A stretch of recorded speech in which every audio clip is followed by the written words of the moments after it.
Assalamualaikum warahmatullahi wabarakatuh.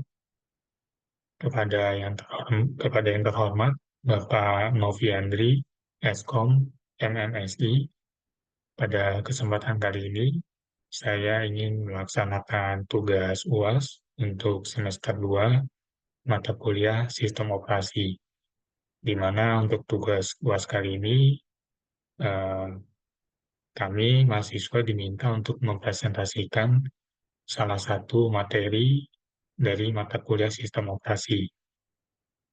Karena itu, saya memilih materi tentang memori komputer.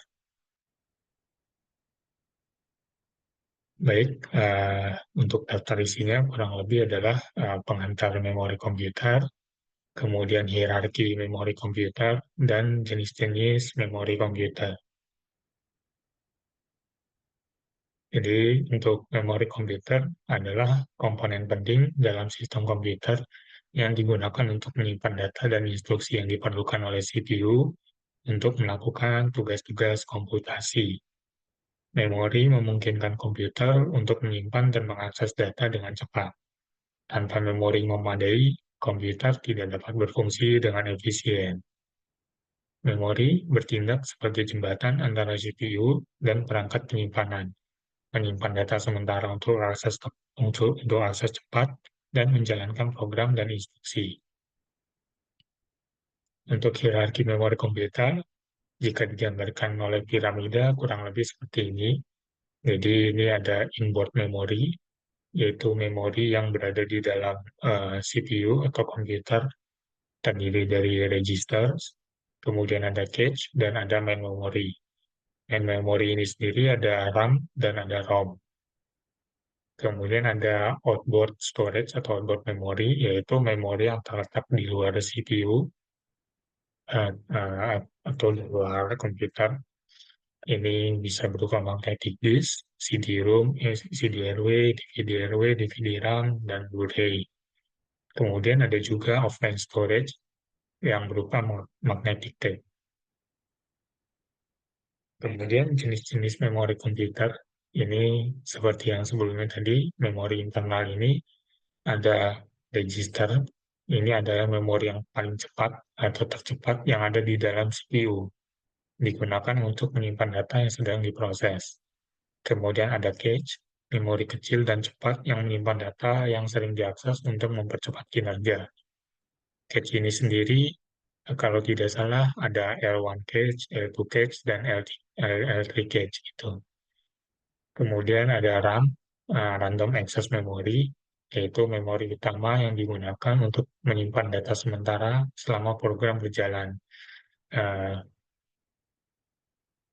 ini biasanya RAM itu mengindikasikan berguna untuk multitasking.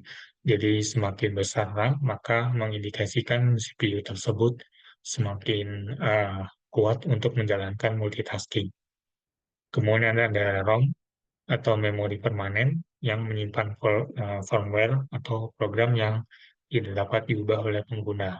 Jadi dia berfungsi untuk menyimpan uh, operating sistemnya gitu kurang lebih di ROM ini.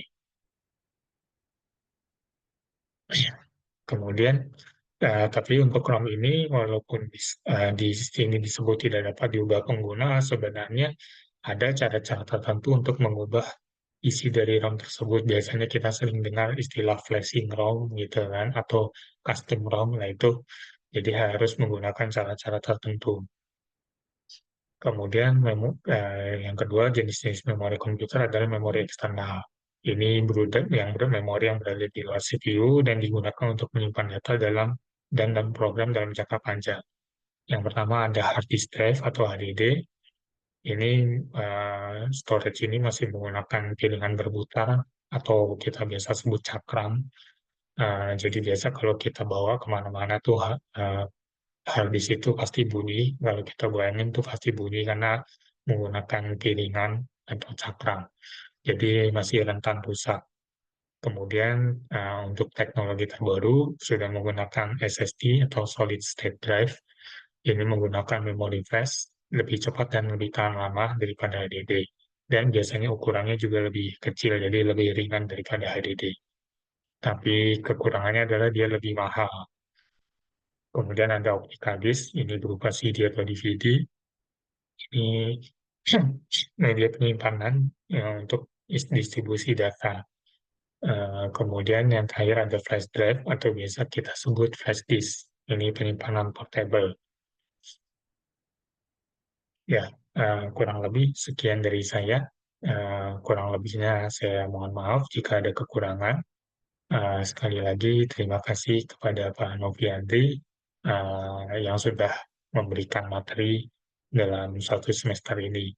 Semoga materi ini bermanfaat bagi saya pribadi dan bagi teman-teman mahasiswa pada umumnya. Sekali lagi, terima kasih. Saya akhiri. Assalamualaikum warahmatullahi wabarakatuh.